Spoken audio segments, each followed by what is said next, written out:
ఈరోజు జగన్మోహన్ రెడ్డి గారు press meet పెట్టి ఈరోజు కొన్ని విషయాలు మాట్లాడుతూ ఉన్నారు. ముఖ్యంగా ఆయన మాట్లాడింది ఏంటంటే, ప్రస్తుతం ఉన్నటువంటి పరిస్థితుల్లో వర్షాల శాతం తక్కువగా ఉంది. ఈ వర్ష శాతానికి తగ్గట్లుగా ప్రభుత్వం ఏమి చర్యలు తీసుకోలేదని చెప్పి ఇవాళ అభూత కల్పన చేసి మాట్లాడుతున్నారు. ఈ రాష్ట్రంలో క్రైసిస్ వచ్చినప్పుడు ఆ క్రైసిస్ని ఎలా ఫేస్ చేయాలి, రేపు రాబోయే కాలంలో ఎలా ఉంటుందని చెప్పి ఆలోచన చేసి తగు చర్యలు తీసుకున్నటువంటి ఏకైక నాయకుడు ముఖ్యమంత్రి వర్యులు నారా చంద్రబాబు నాయుడు గారు. ఇవాళ మీరు ప్రభుత్వం గురించి లేదంటే ప్రభుత్వం చేసినటువంటి కార్యక్రమాల గురించి అభూత కల్పనలు చేసి ఏమీ జరగట్లేదు, నీళ్లు వదిలారు అని చెప్పి మాట్లాడుతున్నారు. ఇవాళ మేము మొట్టమొదట చెప్పాం, ఇవాళ ఎల్నినో అనేది ఒక ఆంధ్ర రాష్ట్ర సమస్య కాదు. ఇవాళ ప్రపంచం మొత్తం కూడా ఈ ఎల్నినో ప్రభావం వల్ల ఇబ్బందులు ఉన్నాయి. మేము చర్చించాం, అందరితో మాట్లాడాం, కేంద్ర సహాయ సహకారాలు తీసుకుంటున్నాం. ముందు మంచినీళ్ళ అవసరాలు తీర్చి, మంచినీళ్ళ అవసరాలు తీరిన తర్వాత ఏదైనా ఉంటే ఎక్కడైతే ఆరుతడి పంటలనో లేకపోతే ఆల్టర్నేట్ క్రాప్ వేసుకోవాలని చెప్పి క్లియర్గా చెప్పడం జరిగింది. ఇప్పుడు జగన్మోహన్ రెడ్డి గారు ప్రెస్లో మాట్లాడుతూ ఏదేదో చెప్తా ఉన్నారు. అంత శ్రద్ధ ప్రజల పక్షాన మీకుంటే, అంత నిబద్ధత మీకుంటే అసెంబ్లీలో మేము చర్చ పెట్టాము. ఎక్కడికి పోయారు మీ ఎమ్మెల్యేలు? ఎక్కడ పోయారు మీరు? అసెంబ్లీకి వచ్చి ప్రజా సమస్యల గురించి ఇప్పుడు ఏదో మీరు ప్రెస్లో మాట్లాడతాం కాదు, మేము ఓపెన్గా అక్కడ డిబేట్ చేశాం. అసెంబ్లీలో ఆ ఎల్నినో ప్రభావం వల్ల వర్ష శాతం ఎంత తక్కువ పడుతూ ఉంది, దీన్ని ఎలా మనం ఫేస్ చేయాలి, దీనికి ఎలాంటి చర్యలు ప్రభుత్వం తీసుకుంటా ఉంది, ఇవన్నీ కూడా ఓపెన్గా మేము చెప్పడం జరిగింది. మీరేం చేశారు? ఇళ్ల దగ్గర పడుకున్నారు. ప్రజా సమస్యలు మీకు అక్కర్లా, రాజకీయం చేయటమే మీకు కావాలి. రాజకీయం చేసి ఏ రకంగా లబ్ధి పొందాలనేది మీ యొక్క ఆకాంక్ష. ఇంత దుర్మార్గమా జగన్మోహన్ రెడ్డి గారు? ఇవాళ మరి గతంలో కూడా వచ్చినాయి, 2023లో ఆ రోజు కొన్ని కరువు పరిస్థితులు వచ్చినాయి. ఆ రోజు కూడా మీరు ఒక 54 మండలాల్లో కరువు వచ్చింది. మీరు ఏం చర్యలు తీసుకున్నారు? ఏ రకమైనటువంటి సహాయ సహకారాలు అందించారు రైతులకి? మీ టైంలో కూడా చాలాసార్లు అతివృష్టి అనావృష్టి వల్ల నష్టపోయినట్టు సందర్భాలు ఉన్నాయి కదా. రైతాంగాన్ని మీరు ఏం ఆదుకున్నారు? మీరు చర్చించడానికి అసెంబ్లీకి వస్తే అవన్నీ అడుగుతారనే భయపడి మీరు ఇంట్లో పడుకున్నారు. మీరు చేసినటువంటి దుర్మార్గాలు, 5 ఏళ్ళ పాటు మీ కారణంగా వరదలు వస్తే నష్టపోయారు, తుఫాన్లు వచ్చి నష్టపోయారు, లేదా కరువుల వల్ల నష్టపోయారు. దాదాపు 20,000 కోట్ల రూపాయలు రైతాంగం నష్టపోతే మీరేం సహాయ సహకారాలు అందించారు చెప్పండి? కేవలం 1,600 కోట్లు ఇచ్చి, నామమాత్రంగా ఇచ్చి కన్నీళ్లు తుడిచే కార్యక్రమానికి ప్రయత్నం చేశారు. ఇంతకంటే ఏమైనా ఉందా? 20,000 కోట్ల రూపాయలు పైగా నష్టం రైతాంగానికి జరిగితే మీరు ఈరోజు మాట్లాడుతూ ఉన్నారు.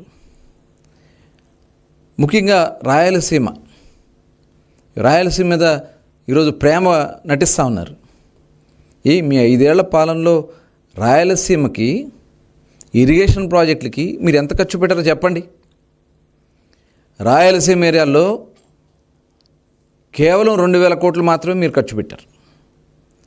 ఇవాళ కూటమి ప్రభుత్వం వచ్చిన తర్వాత దాదాపు 13,500 కోట్ల రూపాయలు ఈరోజు రాయలసీమ ప్రాజెక్టుల మీద ఖర్చు పెడతా ఉన్నాం. రాయలసీమ ప్రాజెక్టులన్నీ కూడా ఈరోజు కంప్లీట్ చేయడానికి ఒక కార్యాచరణ తయారు చేసుకున్నాం. గౌరవ ముఖ్యమంత్రి గారు డేట్స్ అనౌన్స్ చేసి డేట్ల ప్రకారం ప్రారంభించడానికి ఆయన ఒక ప్రణాళిక తయారు చేసుకుని ముందుకెళ్తా ఉన్నారు. ఇవాళ మీరు ఆ రోజు మీరు మాట్లాడారు, పట్టిసీమ గురించి అవహేళన చేశారు. ఆ రోజు పట్టిసీమ దండగన్నారు. పట్టిసీమ పంపులు ఉల్లిపాయలకి కాటాకేయాలని చెప్పారు. అసెంబ్లీ సాక్షిగా మీ రికార్డ్స్ ఉన్నాయి. ఇవాళ అదే పట్టిసీమ లేకపోతే డెల్టా ప్రాంతంలో కనీసం తాగడానికి కూడా నీళ్లుండే కాదు. కానీ ఇవాళ పట్టిసీమ వల్ల ఎన్నో ప్రభావాన్ని కొద్దిగా తగ్గించగలిగాం. ఈ ప్రాంతంలో తాగునీరు కానీ సాగునీరు కానీ కొంతవరకు ఇవ్వగలుగుతా ఉన్నాం. అలాగే హంద్రీనీవా 3,800 కోట్ల రూపాయలు ఖర్చు చేయడం వల్ల కర్నూలు, అనంతపురం, అన్నమయ్య జిల్లా, చిత్తూరు జిల్లాలకి ఒక వరప్రసాదంగా అయిందనే విషయాన్ని ఈ సందర్భంగా మీకు గుర్తు చేస్తా ఉన్నా. మీకు అవన్నీ గుర్తులేవు. హంద్రీనీవా అసలు పట్టించుకోలే. ఈరోజు మరి కుప్పానికి కానీ పులివెందులకు కానీ నీరు తీసుకెళ్ళగలిగామంటే అది ఒక నిబద్ధత కలిగినటువంటి కూటమి ప్రభుత్వంలో గౌరవ ముఖ్యమంత్రి చంద్రబాబు నాయుడు గారు ఇరిగేషన్ పట్ల వారికి ఉన్నటువంటి చిత్తశుద్ధి అనే విషయాన్ని ఈ సందర్భంగా మీరు తెలుసుకోవాలని చెప్పి నేను కోరుతా ఉన్నా. ముఖ్యంగా చంద్రబాబు నాయుడు గారి యొక్క ముందు చూపు వల్ల రిజర్వాయర్లో కొంత నీళ్లు నిల్వ చేయగలం. తుంగభద్రకి 33 గేట్లు బిగించాం. అలాగే డ్రిప్ రాయలసీమ రైతులకి డ్రిప్ సబ్సిడీ మళ్ళీ తిరిగి ఇవ్వగలిగాం. మీరు అదే డ్రిప్ సబ్సిడీని రద్దు చేశారు. అలాగే వెలుగొండకి ఇవాళ 8,000 కోట్ల రూపాయలు ఖర్చు చేసి అందులో ఇవాళ నిరాశ్రితులు కూడా ఎవరైతే నిర్వాసితులు ఉన్నారో వాళ్ళందరికీ కూడా నష్టపరిహారం ఇచ్చి అతి త్వరలోనే గౌరవ ముఖ్యమంత్రి గారు ప్రారంభించబోతున్న విషయాన్ని ఈ సందర్భంగా మీకు తెలియజేస్తా ఉన్నా. అంటే ఈ ప్రభుత్వానికి ఎంత చిత్తశుద్ధి అని. ఈరోజు మీరు ఖర్చు పెట్టింది కేవలం 8,000 కోట్ల ప్రాజెక్టుకి మీరు ఖర్చు పెట్టింది 800 కోట్లు. మీకు ఏమాత్రం చిత్తశుద్ధం జగన్మోహన్ రెడ్డి గారు? మీరు అసలు ఇరిగేషన్ గురించి మాట్లాడే నైతిక అర్హత మీకుందా అని చెప్పి నేను అడుగుతా ఉన్నా. అలాగే పురుషోత్తపట్నం ద్వారా ఈరోజు అనకాపల్లి వరకు ఈరోజు నీరు తీసుకెళ్లే కార్యక్రమానికి గౌరవ ముఖ్యమంత్రి గారు త్వరలోనే ప్రారంభించబోతా ఉన్నారు. ఈ నీటి సౌకర్యం కల్పించడం అనేది నిజంగా ఉత్తరాంధ్రకి ఒక అద్భుతమైనటువంటి కార్యక్రమంగా ఈరోజు మేము చెప్పగలుగుతున్నాం. రాష్ట్రంలో 36 ప్రాజెక్టులకి ప్రాధాన్యతనిచ్చి 2029కి ఈ ప్రాజెక్టులన్నీ కూడా పూర్తి చేయాలనే లక్ష్యంతో ఇవాళ ఈ కూటమి ప్రభుత్వం పనిచేస్తూ ఉంది. దాని ఒక ప్రణాళికబద్ధంగా బడ్జెట్లో నిధులు కేటాయింపు చేయటం, ఆ నిధులను సక్రమంగా ఖర్చు పెట్టించడం, ఎప్పటికప్పుడు వాటికి కావాల్సినటువంటి కార్యక్రమాలన్నీ కూడా చేసుకెళ్తూ ముందుకు ఈ ప్రభుత్వం చాలా చిత్తశుద్ధిగా పనిచేస్తూ ఉన్నాం. కేవలం రాయలసీమలో ఇదే జగన్మోహన్ రెడ్డి గారు 102 ప్రాజెక్ట్ టెండర్లు క్యాన్సిల్ చేశారు. ఇది అవునా కాదా చెప్పండి జగన్మోహన్ రెడ్డి గారు? కేవలం మీ స్వార్థం కోసం, మీ స్వార్థ ప్రయోజనాల కోసం అవి రద్దు చేసి మీ అన్యాయాలకు అప్పచెప్పుకోవడం కోసం ఇవాళ రాయలసీమకి అన్యాయం చేసినటువంటి వ్యక్తి జగన్మోహన్ రెడ్డి.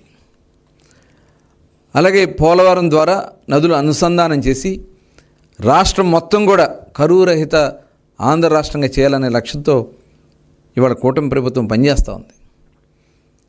అదే పోలవరాన్ని మీరు ఎన్ని అడ్డంకులు సృష్టించారు? అక్కడ ఉన్నటువంటి కొన్ని డయాఫ్రమ్ వాల్ కానీ ఇలాంటి కొట్టిపోవడానికి కారణం మీరయ్యారు. మీరు చేసిన నిర్లక్ష్యం కారణంగా మరి ఆ ప్రాజెక్టు ఖర్చు కూడా పెరిగిపోయినటువంటి పరిస్థితి ఉంది. మీరు ఆనాడు తెలంగాణ ముఖ్యమంత్రిగా ఉన్న కేసీఆర్కి మీరు తలొగ్గి ఆంధ్ర రాష్ట్రానికి అన్యాయం చేశారనేది వాస్తవం కాదా? ఆ రోజు వాళ్ళు పైన ప్రాజెక్టులు నిర్మాణం చేసుకుంటే మీరు కళ్ళు మూసుకుని నిద్రపోయారా జగన్మోహన్ రెడ్డి గారు?